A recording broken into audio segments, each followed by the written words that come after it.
Quand on regarde un animé, c'est pour ressentir des sensations. Des histoires bouleversantes, des visuels à couper le souffle avec une grande diversité de genres pour tous les goûts. Les animés nous ont toujours fait rêver. Mais alors, quand tu regardes Prison School, rien de tout ça. Et pourtant, Prison School a vraiment marqué tous ceux qui l'ont vu. Et ça, que ça soit positivement ou négativement. Pourquoi? C'est simple. Regardez les couvertures. Non, plus sérieusement, je pense que vous voyez en quoi cet animé a marqué les esprits. Mais pourtant, Prison School a été incendié à cause de ses scènes limites et de son humour particulièrement... Mais alors, comment Prison School arrive à choquer son spectateur, mais tout en révélant une mise en scène de génie? Parce que oui, Prison School, c'est pas un animé comme les autres. Et bien qu'il soit sorti en 2015, l'année de la nostalgie où on n'avait aucun problème, bah Prison School, lui, il en a causé des problèmes. Mais alors, qu'est-ce qui se passe dans cet animé de fou? Tout commence dans le lycée de filles le plus prestigieux et le plus strict de la région, qui est totalement interdit aux garçons. Jusqu'au jour où 5 lycéens sont miraculeusement admis après l'accord du nouveau proviseur, parce que, pourquoi pas, le proviseur qui est d'ailleurs à l'origine de ce même. Quel goth. Mais alors qu'ils espéraient une nouvelle vie pleine de découvertes, et même peut-être d'amour, vu que ce sont des joueurs de Genshin, ils vont se retrouver dans un vrai cauchemar où ils seront enfermés dans une prison à l'intérieur de l'école. Me demandez pas pourquoi il y a une prison à l'intérieur d'un banal lycée pour filles, j'en sais foutrement rien. Mais pourquoi?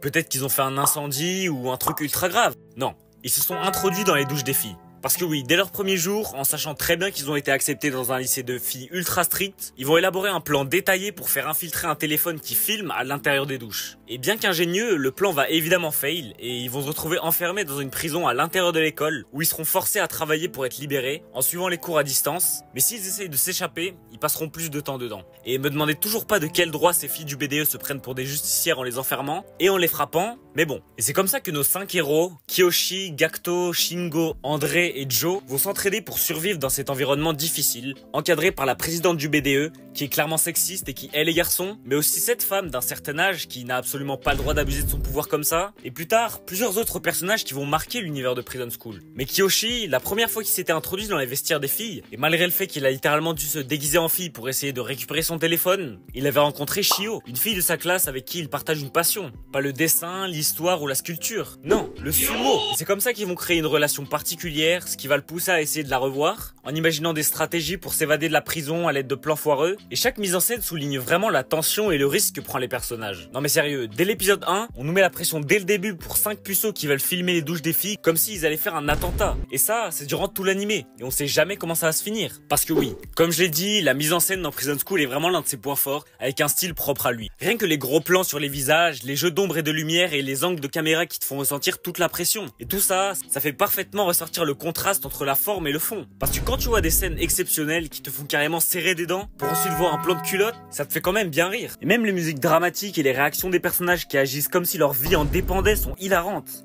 Sans parler du rythme et des blagues en général, ça te fera forcément quelque chose. Et même si ça touche des thèmes sensibles en ajoutant des scènes limites, ça reste un excellent animé malgré les critiques. Parce que oui, Prison School s'est fait salement détruire par la critique, en utilisant parfois des arguments douteux, mais bon, c'est sûr que c'est loin de pouvoir plaire à tout le monde. Et le truc, c'est que c'est parfois vraiment limite. Mais alors, quand tu proposes un contenu limite à un public d'ados, il y aura forcément des problèmes. Et ça commence par l'hypersexualisation. Parce que oui, au cas où vous aurez pas remarqué, Prison School joue un peu avec la limite à ne pas franchir niveau ecchi. Et les critiques viennent principalement de là. Parce que quand tu résumes tes personnages féminins à une dominatrice, une idiote vraiment bizarre, une fille qui hait les garçons et une fille naïve qui croit tout ce qu'on lui dit, logique que MeToo vienne se plaindre. Et c'est pas seulement ça le problème de Prison School. C'est que, comme je l'ai dit, c'est un public d'ados. À la limite, si tu proposais ça à des adultes, ça serait pas un problème. Mais l'anime a eu son petit succès, et montrer des scènes ultra limites, c'est pas ouf. Alors oui, les jeunes devraient savoir ce qu'ils regardent, mais c'est surtout les extraits qui sont diffusés sur les réseaux qui ont fait polémique. Bon, après, je vous dis ça comme si c'était un N.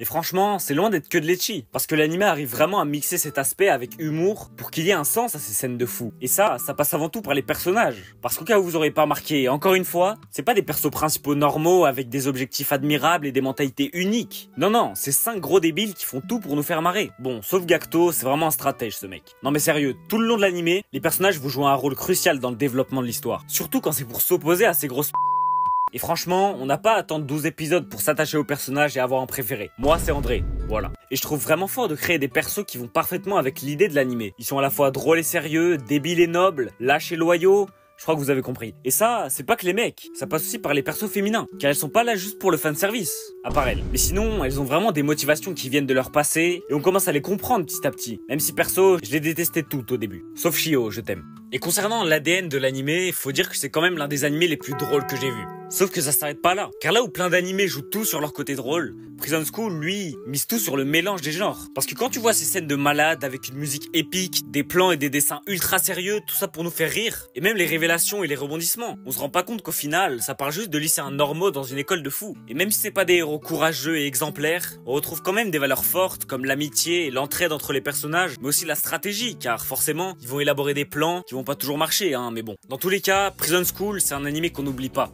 Il fait partie de ces animés uniques qui n'ont jamais été reproduits, justement grâce à leur style hors du commun, et même s'il est pas fait pour tout le monde, perso, ça m'a bien plu. Si tu veux un animé qui va bien te faire rire, mais qui va quand même te faire ressentir de la tension au bon moment, saute direct sur l'animé. En tout cas, n'hésite pas à me dire ce que tu penses de l'animé si tu l'as vu, ou si tu connais d'autres animés dans ce genre. N'oublie pas de t'abonner, ça m'aide énormément. C'était Tamo, et moi je te dis à la prochaine.